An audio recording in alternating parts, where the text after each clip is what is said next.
Bonjour, dans cette vidéo, tu vas apprendre à calculer le quotient de deux fractions. Voici le point méthode. Pour diviser deux fractions, tu dois multiplier la première par l'inverse de la seconde.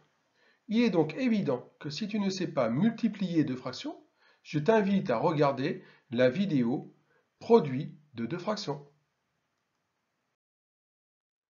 Voici un premier exemple. On te demande de calculer E égale 3 septièmes sur 4 cinquièmes.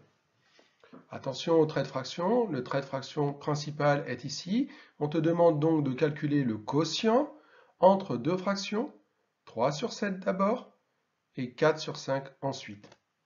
D'après la règle, tu dois multiplier la première, c'est-à-dire faire 3 sur 7 qui est la première fraction, la multiplier par l'inverse de la seconde. On doit donc inverser 4 sur 5. L'inverse de 4 sur 5 signifie que tu dois inverser le numérateur et le dénominateur de la fraction. Ainsi, l'inverse de 4 sur 5 est 5 sur 4. E est donc égal à 3 sur 7 fois 5 sur 4.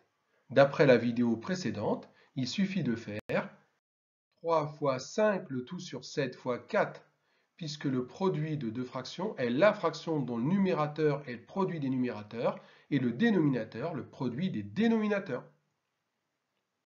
On obtient E égale 15/28. Deuxième exemple. Calculer f égale 3 sur 7 sur 4.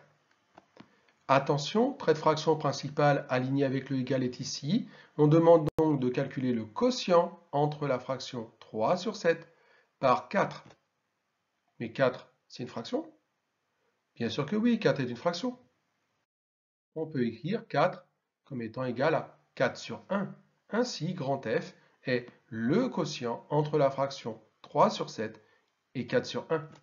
Or, pour diviser deux fractions, on multiplie la première, donc 3 sur 7, multiplié par l'inverse de la seconde, c'est-à-dire l'inverse de 4 sur 1. Mais l'inverse de 4 sur 1 est un quart. F est égal à 3 sur 7 fois un quart. Il s'agit de multiplier maintenant la fraction 3 sur 7 par un quart. Eh bien, c'est la fraction dont le numérateur est le produit des numérateurs et le dénominateur, le produit des dénominateurs. F est égal à 3 fois 1 sur 7 fois 4.